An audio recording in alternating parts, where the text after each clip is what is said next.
말씀 제목은 거짓 선지자를 분별하라는 말씀 제목입니다.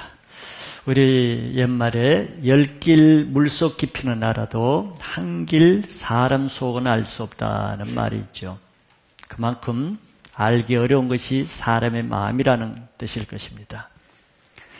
그렇게 믿을 만한 사람 같이 보여도 어느 날 갑자기 딴 사람으로 바뀌는 것을 우리는 많이 경험하기 때문에 참 믿을 수 없는 것이 사람이라는 것을 알 수 있습니다. 개는 키우면 키울수록 또 사랑을 주면 줄수록 더 주인에게 충성합니다. 그러나 사람은 아무리 사랑을 주어도 그 사랑을 쉽게 배반할 수 있는 또 능력을 가지고 있죠. 그래서 사람이 개보다 능력이 더 큰 것 같아요. 더구나 이렇게 본의 아니게 다른 사람을 배반하기도 하지만 더구나 다른 사람을 속이려고 작정한 사기꾼을 분별하고 속이는 자의 본심을 아는 것은 더 힘들겠지요. 겉으로는 더 멀쩡한 모습을 하고 사람 속을 속이기 때문에 그렇습니다.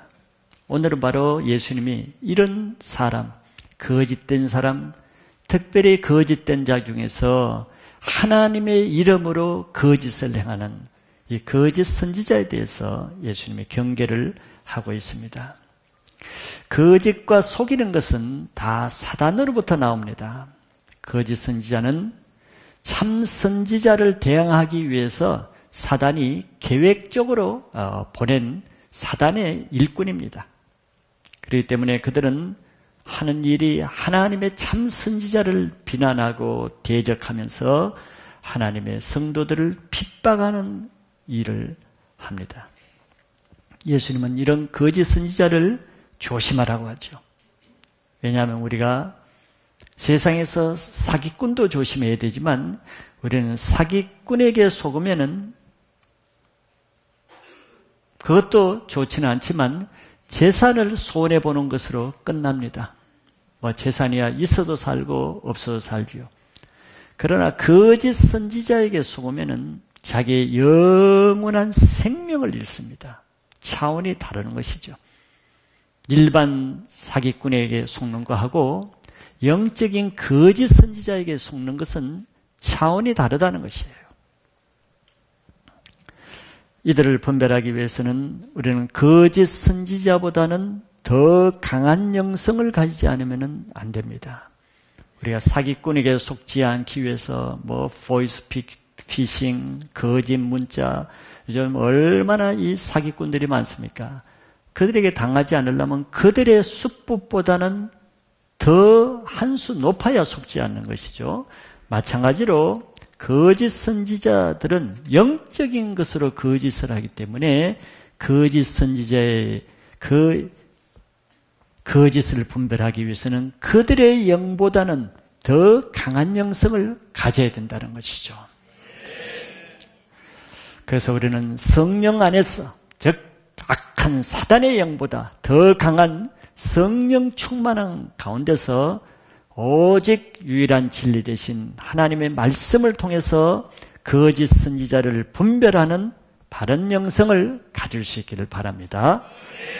오늘은 거기에 대해서 우리가 분별을 하기 위해서 또 조심을 하기 위해서 무엇을 알아야 될 것인가에 대해서 좀 나누기를 원합니다. 먼저 첫째는 거짓 선지자의 실체에 대해서 좀 나누기를 원합니다. 거짓 선지자를 분별하기 위해서는 그들을 바로 알아야 되죠. 그들의 정체가 무엇인가를 알아야 됩니다. 그래서 먼저 그들의 정체에 대해서 보면은 거짓 선지자의 정체는 예수님이 한마디로 말씀하셨죠. 거짓 선지자는 노략질하는 일이라고 이렇게 정의를 했습니다. 이게 그들의 정체를 한마디로 표현한 것이라고 할 수 있습니다. 마지막 때에는 사단이 이러한 적그리스도의 영을 가진 많은 거짓 선지자, 거짓의 영을 가진 사람을 이 땅에 풀어내보낸다고 했습니다.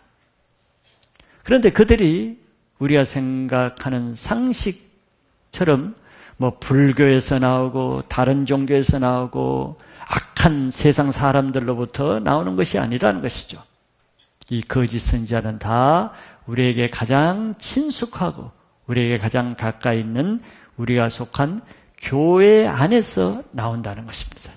그러니 더 주의해야 될 이유가 되는 것이죠. 요한일서 2장 18절 19절에 보면은 성경이 이렇게 잘 설명해 놨습니다. 아이들아 지금은 마지막 때라.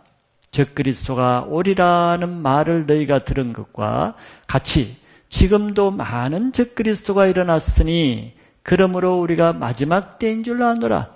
마지막 때에는 사단이 자기 때가 가까운 줄 알고 자기의 하수인들, 적그리스도의 영을 가진 거짓 선지자들을 많이 내보낸다는 거예요. 그것을 통해서 지금이 마지막 때인 줄을 알라는 것이죠. 그 다음에 19절에 보면은 그들이 우리에게서 나갔으나 우리에게 속하지 아니하였나니 만일 우리에게 속하였더라면 우리와 함께 거하였으려니와 그들이 나간 것은 다 우리에게 속하지 아니함을 나타내려 함이라. 그러니까 우리가 누굽니까? 교회죠. 우리가 누굽니까? 바로 예수 그리스도를 믿는 성도들이죠. 사단은 알곡이 있는 곳에 알곡과 함께 그 위에 가라지를 덧뷰러서 알곡과 함께 교회 안에서 자기 일꾼들을 양성하는 거예요. 이로 인해서 그들은 성경 내용도 잘 알죠. 교회가 어떤 것인지 잘 알죠. 교회 조직과 생리, 교인들의 허점, 약점 잘 알겠죠. 왜? 같이 알곡과 함께 거하기 때문에. 그래서 그들은 교회와 성도들을 아주 전문적으로 잘 속일 수 있는 것입니다. 그러나 이들은 교회 안에서 알곡과 같이 똑같이 종교 행위를 하기는 하지만 하나 차이점은 변화되지는 않는다는 것이죠. 겉으로는 비록 같은 모습으로 양의 가죽을 입은 채 같이 생활하지만 그러나 그 속은 여전히 이리의 속성을 그대로 가지고 있다는 것이 차이입니다. 그러나 겉으로는 알아보기가 쉽지 않죠. 그래서 이리는 늑대를 말하잖아요. 그들의 속은 겉으로는 부드러운 모습을 하고 있지만 속은 교만하고 완고하고 불순종하고 대적하고 이런 모습을 그대로 가지고 있다는 것은 그런 속성은 변하지 않는다는 것이죠.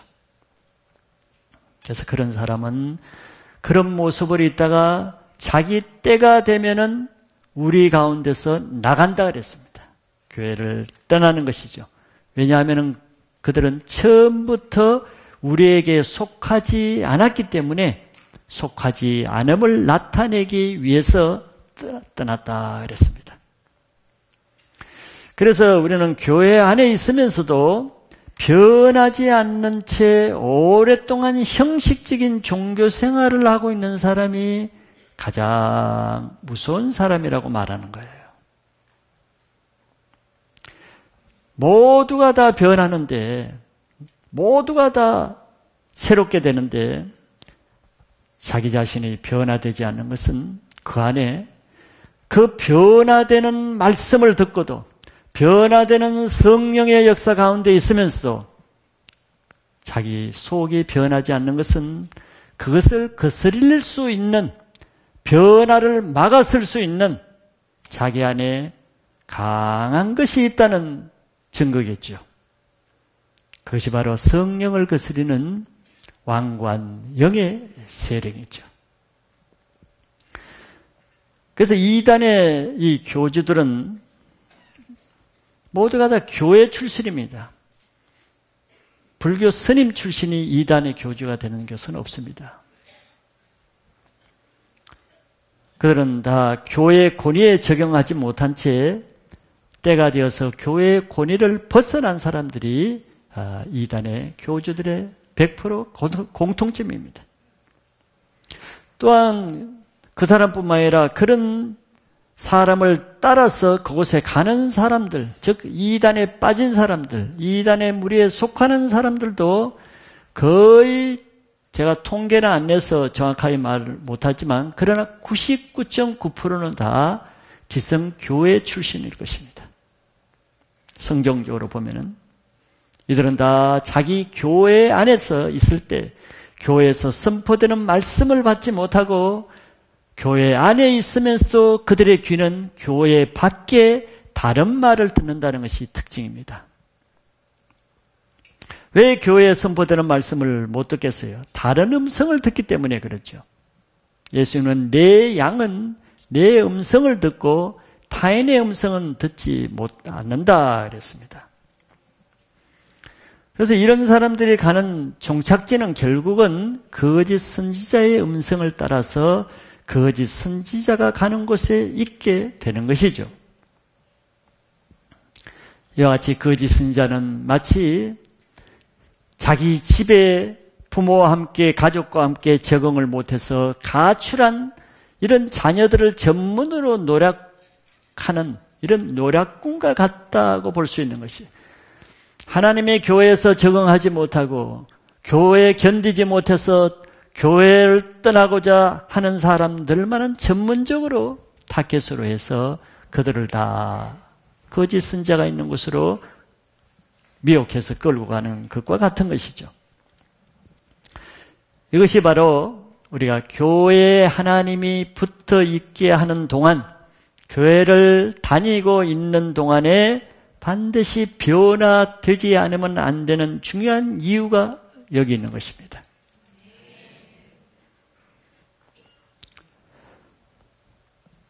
우리에게 일어나는 이런 속사람의 영적 변화는 내 안에 예수 그리스도의 생명이 있다는 아주 중요한 증거가 되기 때문에 그렇습니다.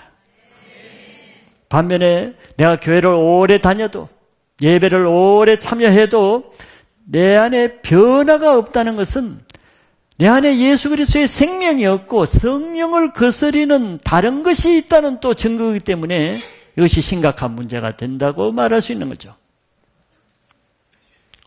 우리가 알듯이 모든 사람이 교회를 다닌다고 해서 주일날 예배를 드린다고 해서 반드시 모든 사람이 변화되는 것은 아니고 교회를 다닌다고 해서 다 예수 그리스도의 생명에 속했다고 말할 수가 없는 것과 같은 것이죠.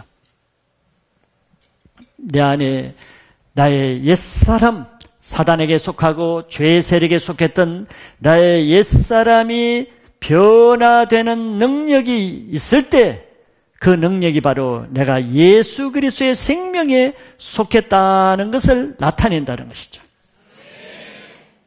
그래서 우리는 교회에 선포되는 하나님의 말씀을 통해서 하루면 하루, 1년이면 1년, 10년이면 10년만큼 내 속사람이 예수의 생명으로 변화되는 신앙을 하시길 바랍니다. 변화되지 않는 것은 심각한 문제라는 것을 우리는 거짓 선지자가 결국 어떻게 어느 길로 가게 되는가를 통해서 경각심을 가져야 되는 것이죠. 두 번째는 거짓 선지자의 모습을 우리는 또 알아야 됩니다. 거짓 선지자는 사람이 없을 때, 자기 혼자 있을 때의 모습과 사람 앞에서의 모습이 다르다는 것이 특징입니다.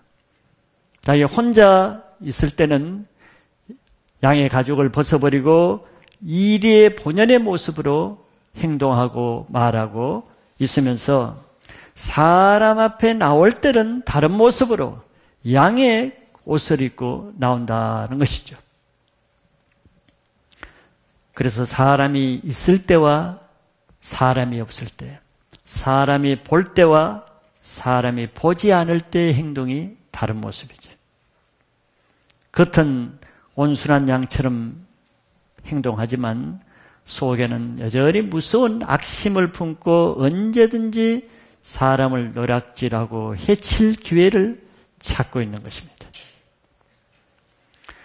이런 사람들은 자기 정체가 드러나는 것을 두려워하기 때문에 사람과 깊은 교제를 하기를 두려워하고 사람이 모여있는 곳에 가기를 두려워하고 자기 실제 문제와 자기 연약함을 드러내는 것을 잘 하질 못하죠. 반대로 그들은 항상 자기의 좋은 것, 자기 잘한 것, 자기 자랑하는 말만 하기를 좋아합니다. 그래야 사람 앞에 인정을 받고 의심을 받지 않기 때문이겠죠. 그래서 다른 사람에게는 늘 의로운 사람, 완전한 사람, 선한 사람 그렇게 보입니다. 고린도후서 11장 13절에서 15절에 이런 거짓 선지자의 특징을 잘 설명해 놨습니다. 그런 사람들은 거짓 사도요 속이는 일꾼이니 자기를 그리스도의 사도로 가장하는 자들이니라. 이것은 이상한 일이 아니니라 사탄도 자기를 광명의 천사로 가장하나니 그러므로 사탄의 일꾼들도 자기를 의의 일꾼으로 가장하는 것이 또한 대단한 일이 아니라고 그들의 마지막은 아니리라. 그들의 마지막은 그 행위대로 되리라 했습니다. 항상 가짜는 진짜보다 더 화려하고 더 뛰어나려고 합니다. 왜냐하면 그들은 진짜에 대한 열등감과 두려움 때문에 그렇죠. 그것이 가짜를 오히려 더 잘 분별하게 하는 요인이 되기도 합니다. 그러나 참 일꾼들은 하나 앞에 진실하기 때문에 자기 있는 모습 그대로 자기의 연약함을 그대로 얘기하며 자기의 부족한 것을 그대로 인정하고 감추지 않고 자기 자신을 말합니다. 빛 가운데 자신을 드러내는 것을 두려워하지 않기 때문에 그렇죠. 그러나 사단의 일꾼들은 자기를 흠없는 광명의 천사로 의의 일꾼으로 가장한다 그랬습니다. 사람들이 알아채지 못하게. 그래서 하나님께서 그들의 흠을 드러내시죠. 하나님이 그들의 실체를 드러내는 일을 합니다. 그럼 우리는 사람을 외모로 판단한 사람들은 바로 거짓 선지자에게 속기 쉽습니다. 우리는 자기 있는 모습 그대로를 드러낼 수 있는 건강한 신앙을 하시기 바랍니다. 자기를 감추는 그곳에서 거짓 선지자들에게 틈을 주는 것을 알아야 됩니다. 빛 가운데 나오는 것을 두려워하지 않는 자는 어둠이 틈타지 못한다는 것을 믿으시기 바랍니다. 세 번째는 거짓 선지자가 하는 일을 보면은 예수님은 거짓 선지자가 하는 일을 이렇게 설명했죠. 거짓 선지자를 노략질하는 일이라고 했습니다. 즉 거짓 선지자가 하는 일은 노략질하는 자라는 거예요. 노략질. 거짓 선지자는 사기꾼들은 주로 재산을 노략질하지만 거짓 선지자가 노략질하는 것은 사람의 생명입니다. 특별히 육적인 생명이 아니라 하나님의 생명을 가진 영원한 영적인 생명을 노립니다. 그렇기 때문에 그들은 하나님의 생명이 없는 불신자나 타종교 사람들이나 다른 사람들을 그렇게 타겟으로 하지 않습니다. 왜? 그들은 영적인 생명을 노리니까. 하나님의 생명을 가진 자들이 이 이리의 노략의 대상이라는 거예요. 그래서 예수님이 여기서 이 15절에 이렇게 말씀하잖아요. 거짓 선지자들을 삼가라. 양의 옷을 입고 너희에게 나오나 속에는 노략질하는 일이라. 거짓 선지자들이 세상에 나가고 죄를 짓는 자, 방탕한 자에게 나가는 것이 아니라 거짓 선지자는 누구에게 나간다 했습니까? 너희에게 나간다는 거예요. 제자들에게 나간다는 거예요. 하나님의 자녀에게 나간다는 거예요. 그래서 제자들에게 너희가 주의하라고 말씀하시죠. 사단은 할 수만 있으면은 택한 자들을 미혹하려고 합니다. 할 수만 있으면은 하나님의 큰 사람, 큰 종, 하나님의 큰 일꾼들을 목표로 합니다. 그래야 타격이 크기 때문에 그랬죠. 노량물이 크기 때문에 그랬죠. 그래서 사단은 예수님과 함께 다니는 베드로까지도 밀가부르듯이 청구했다 그랬습니다. 지금 예수님과 함께 제자로 불러 다니는데도 과감하게 겁 없이 베드로를 미혹하려고 하는 것이죠. 왜? 큰 자니까. 베드로를 넘어뜨리면 아주 사도들을 전체 다 무너뜨릴 수 있으니까. 항상 중요한 사람은 큰 자, 영향력 있는 사람이 거짓 선지자의 타겟입니다. 그렇기 때문에 거짓 선지자는 저 어디 허벌판 산에 절간 주위에 그런 데 가는 게 아닙니다. 거짓 선지자는 항상 좋은 교회, 큰 교회, 생명 있는 교회 주위에 진치입니다. 거짓 선지자들은 항상 올바르게 신앙하고자 하는 성도들 주위를 치근대며 따라다닙니다. 여러분들 이단들이 주로 어디 가서 포교하고 전도합니까? 저 산에 가서 안 믿는 사람에게 법학산 가서 전도하는 거 봤습니까? 항상 교회 주위에 진치고 있습니다. 믿는 자들을 타겟으로 하는 거예요. 생명을 빼앗는 데 목표가 있기 때문에.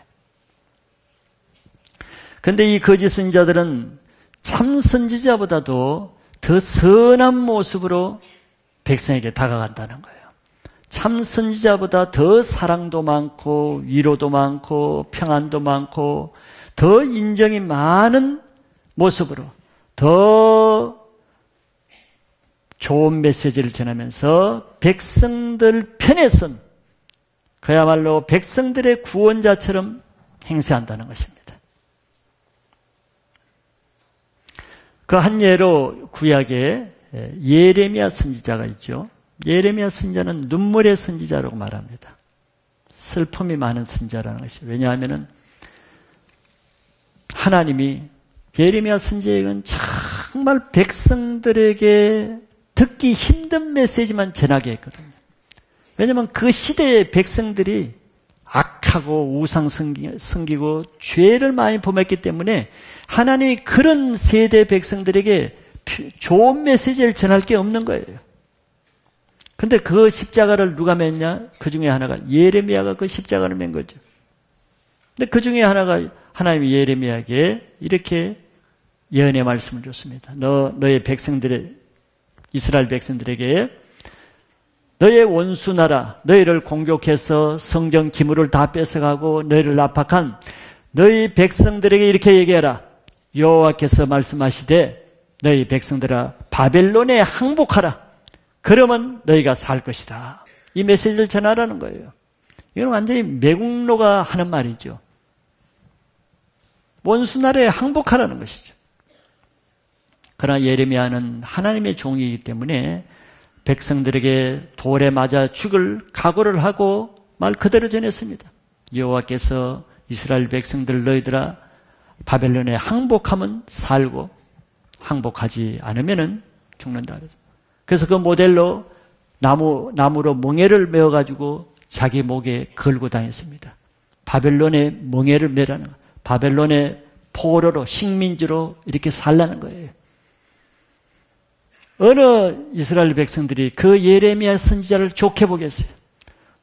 어느 이스라엘 사람들이 예레미야를 하나님의 참 선지자로 인정하겠습니까? 자기 백성을 망하라고 예언하고 있는데, 자기 백성의 원수의 나라에 항복하라고 이런 말씀을 전포하고 있는데, 예레미야는 참 눈물의 선지자죠. 그런데 그때 그 백성들에게 또 다른 말을 전하는 선지자가 하나 있습니다. 그 선지자가 바로 하나냐라는 선지자예요. 거짓 선지자 하나냐는 예레미야 선지자가 거짓을 얘기한다. 하나님 말씀을 예언하지 않는다면서 백성들을 미혹하기 시작했습니다. 그러면서 이 하나냐가 이렇게 백성들에게 얘기합니다. 여호와께서 나에게 말씀하시되, 속이려면 확실히 속여야죠.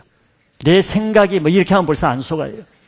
여호와께서 나에게 분명히 말씀하시되 이스라엘 백성들아 절대 바벨론 왕의 멍에를 매지 말고 바벨론의 왕의 멍에를 끊고 바벨론이 훔쳐간 모든 재산을 되찾게 해준다고 여호와께서 나에게 분명히 말씀했으니까 예레미야 말을 듣지 말라 그랬습니다. 누구 말이 더 좋습니까? 백성들이 듣기에는 하나님야말로 민족을 살리고 백성 편에 서고 하나님의 소망을 주고 바벨론을 망하게 하는 민족의 지도자요 하나님의 선지자로 인정하게 되기가 쉽죠. 그의 목적은 예레미야의 말을 믿지 못하게 하는 것입니다. 예레미야를 대적해가지고 예레미야 목에 있는 목멍에를 꺾어버렸습니다. 이 거짓 선지자라고 하면서. 그때 하나님 말씀했지요. 네가 나무 멍에를 벗어버리면 너희들에게 쇠멍에를 메어주리라. 예레미야서 28장 9절에 이런 말씀을 하나님이 하셨습니다. 평화를 예언하는 선지자는 그 예언자의 말이 응한 후에야 그가 진실로 여호와께서 보내신 선지자로 인정받게 되리라 했습니다. 뭐 좋은 얘기 누가 못하겠어요? 평화, 화평, 회복, 축복, 치유, 뭐 좋은 얘기 뭐 입이 있으면 다 할 수가 있어요. 하나님 뭐라 그러십니까? 그런 좋은 것을 예언하는 선지자의 말은 그 당시에 그 말만 보고는 알 수 없고 그 말의 열매를 보고서야 그가 하나님의 말을 전했는지 자기 말을 전했는지 그가 하나님의 예언을 했는지 백성들의 마음을 속이기 위해서 자기 말을 했는지 나중에 인정받게 되리라 했습니다. 우리는 거짓 선지자의 달콤한 거짓 예언을 주의해야 됩니다. 왜? 속으면은 자기 영원한 생명을 잃게 되기 때문이죠. 거짓 선지자들은 자기가 책임지지 않은 말을 합니다. 그래서 모든 말을 다 할 수가 있는 거예요. 하나님 앞에서 자기가 책임지지 않을 마음을 가졌기 때문에.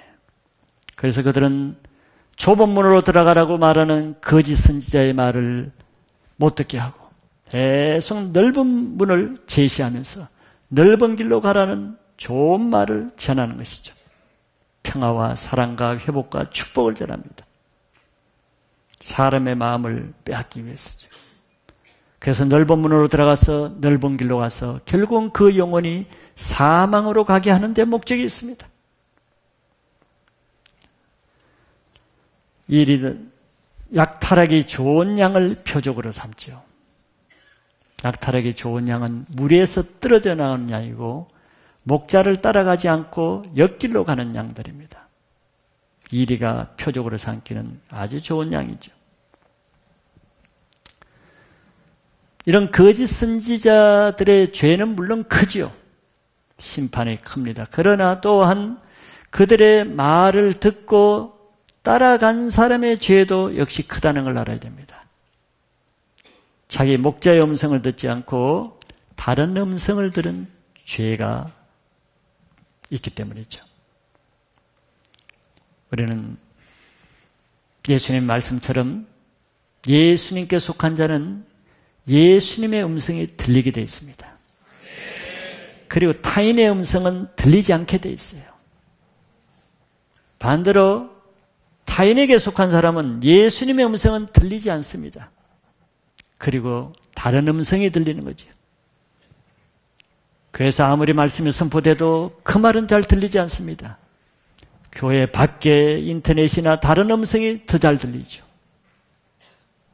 그러나 예수님은 진리에 속한 사람은 예수님의 음성을 듣게 되어 있기 때문에 여러분들은 성령의 교회에서 하시는 하나님의 말씀을 들을 귀를 가지시기를 축복합니다. 큰 두 번째로는 이제 거짓 선지자를 어떻게 분별하는가를 예수님 말씀하십니다. 거짓 선지자는 겉모습은 양으로 위장하기 때문에 그 속에서 나오는 열매를 보고 분별해야 된다고 말씀하셨어요. 첫째로 분별하는 것은 열매인데, 우리가 열매는 겉모습이 어렵기 때문에 열매를 분별하는데, 열매는 열매가 나오기까지 시간이 좀 걸린다는 조금 어려움은 있습니다. 그래서 우리말에도 사람은 겪어봐야 한다 그러죠. 겪어봐야 합니다. 그냥 첫눈에 봐서는 모르죠. 우리가 겨울에 잎도 없고 바싹 마른 나무, 이게 복숭아 나무인지 배나무인지 사과나무인지 다른 나무인지 나무만 봐서 잘 모릅니다. 물론 전문가는 알겠지만 보통 사람 모르죠. 그럼 이걸 어떻게 합니까? 열매로 한다. 물론 열매가 나기 전에 잎사귀를 보고 아는 사람도 있죠. 그런데 전문가가 아니면 또 잎사귀만 봐서도 모릅니다. 그래, 잎사귀 안 하고 그 다음에 열매가 날 때는 사과면 사과, 복숭아면 복숭아가 분명히 분별이 되죠. 즉 시간이 걸린다는 거예요. 그래서 사람은 이런 공동체 안에 있어 봐야 그 사람의 실제가 나타납니다. 공동체 안에서 어떤 열매를 맺는가가 그 사람의 실체이기 때문에. 그냥 지나가다 만나고 가끔 만나고 회의에서 만나고 그렇게 해서는 잘 모르는 것입니다. 겪어봐야 되는 거예요. 언제 열매가 나타나, 열매를 볼 때까지. 근데 그 열매는 사건을 통해서 나타납니다. 좋은 열매는 좋은 것으로, 나쁜 열매는 나쁜 것으로 한 사건을 두고 어떤 사람은 좋게, 어떤 사람은 나쁜 열매를 나타내죠. 예수님도 그래서 가시나무에서 포도 열매가 날 수 없으며 엉겅퀴에서 무화과를 딸 수 있느냐 그랬습니다. 그래서 무슨 말이겠어요? 가시나무에서 포도가 날 수 없게 되는 것은 하나님이 그렇게 하셨다는 거예요. 그렇죠? 엉겅퀴에서 무화과를 딸 수 없게 하신 것은 하나님이 그렇게 했다는 것입니다. 우리는 내가 가시나무와 같은 인격에서 좋은 포도 열매가 나오지 않게 하시는 분은 하나님이십니다. 그래서 열매를 보고 알 수 있다는 거죠. 우리는 내가 예수 그리스도 안에 있으면은 내 안에 예수 그리스도의 열매, 인격의 열매가 나타나는 것이 정상입니다. 그것은 무슨 말이겠어요? 내가 아무리 교회 안에 있어도 내 영이 예수 그리스도 안에 있지 않다 그러면은 내가 예수 그리스도 안에 있지 않으면서 예수 그리스도의 인격의 열매를 맺게 하시지 않는 분이 하나님이라는 거예요. 그럴 리는 없다는 것입니다. 이게 중요한 것이죠. 내 행위, 교회 다니는 행위, 예배 드리는 행위, 찬양하고 봉사하고 이것으로 나를 알 수가 없어요. 내게서 나오는 열매로 내가 예수님께 속했는지 안 속했는지를 알 수 있다는 거죠.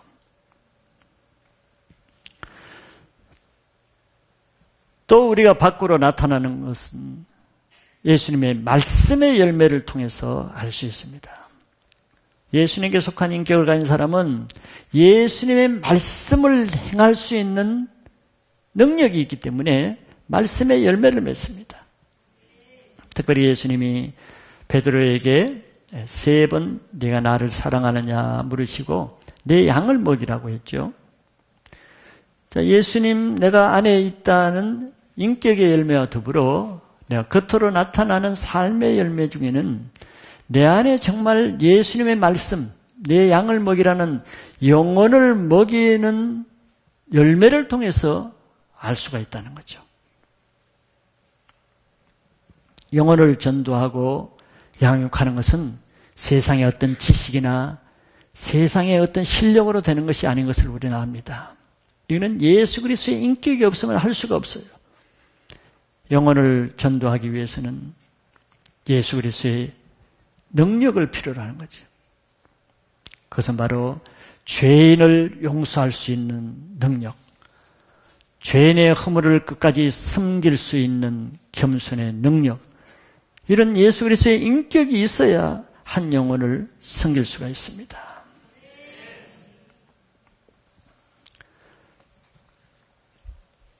나를 통해서 한 영혼이 주께로 인도되고 나를 통해서 세상에 속한 한 사람이 예수님께 속한 사람으로 변화되고 내가 양육한 그 한 사람이 세상의 일에 능숙하던 그 사람이 하나님께 돌아와서 하나님께 충성된 일꾼이 되고 이거는 사람이 좋다고 해서 그렇게 되는 것은 아니죠. 내 안에 예수 그리스도의 인격과 예수 그리스도의 능력이 있을 때 한 영혼이라는 또 다른 예수 그리스도의 사람을 열매로 맺습니다. 거짓 선지자는 무엇을 목표로 하겠습니까? 바로 사망의 아들, 죄의 아들, 그것을 노략질하는 것이 거짓 선지자의 목표죠. 그렇기 때문에 거짓 선지자는 양떼 영혼에 대한 관심보다는 그들로 인한 자기 지위나 권위나 자기 유익에 관심을 가질 뿐입니다. 그래서 양을 치는 것보다는 교회 정치나 교당 권력에 더 마음을 쏟지요.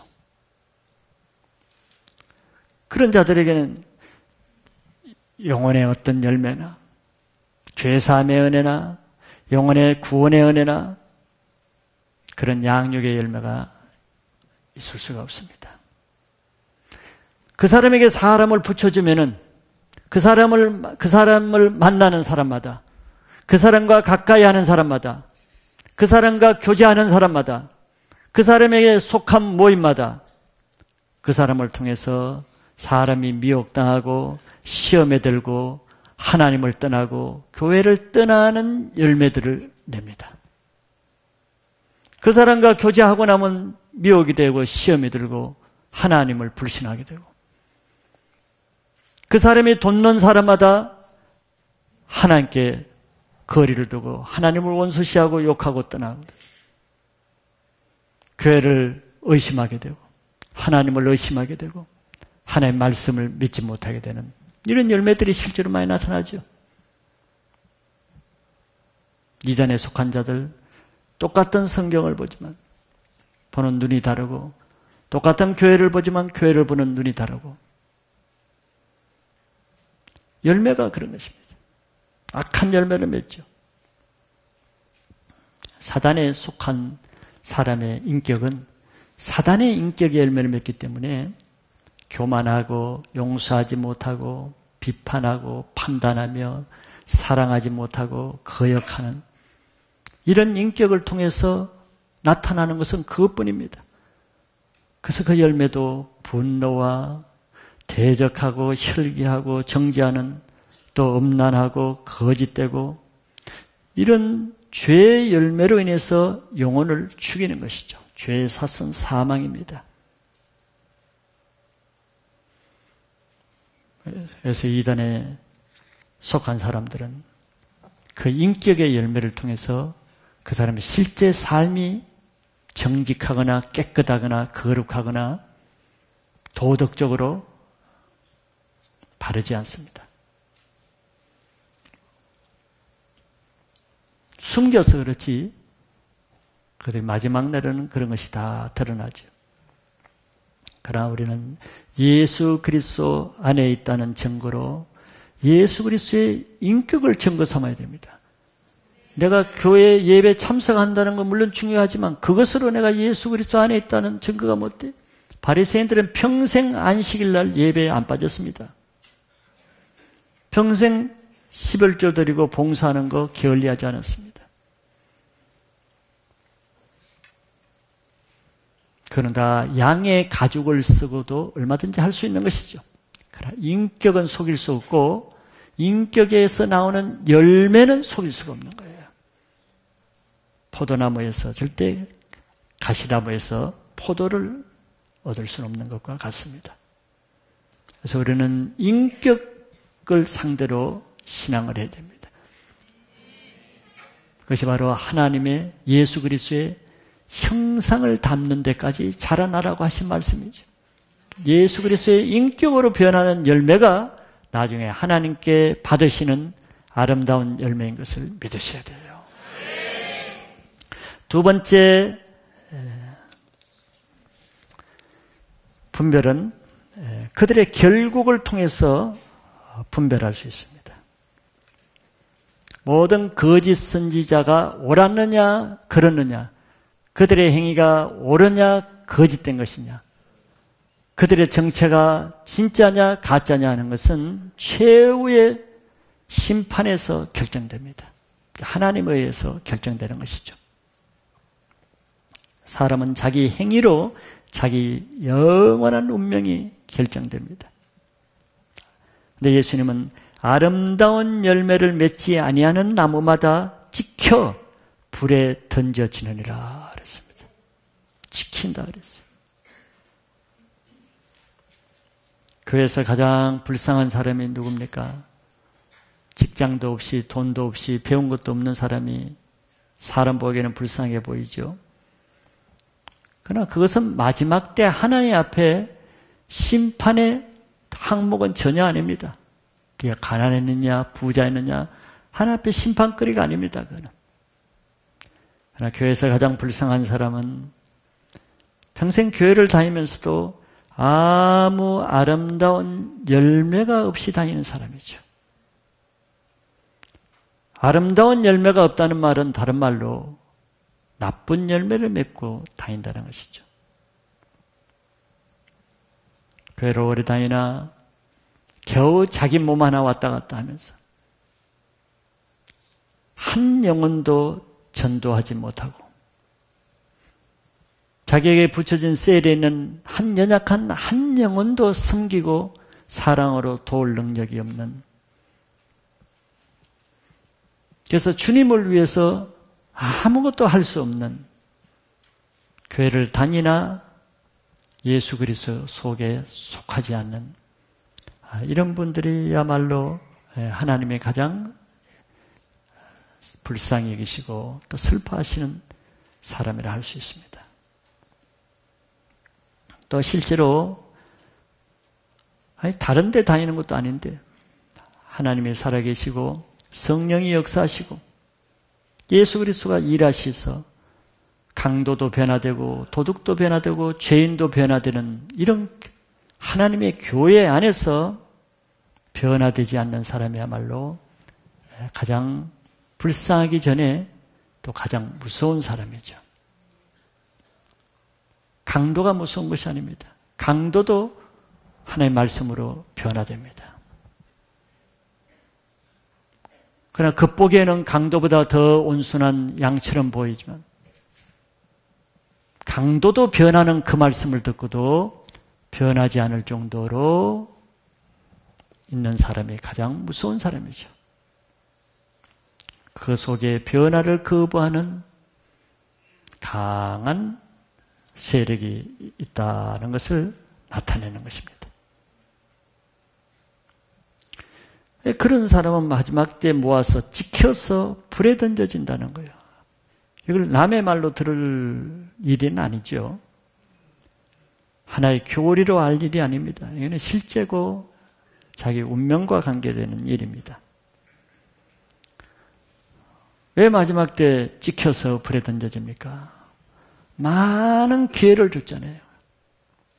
교회에 오지 못하는 사람도 부지기수인데 교회까지 오게 하셔서 하나님이 많은 것을 주셨는데도 열매를 맺지 못하는 그 죄의 결과이기 때문에 그렇죠.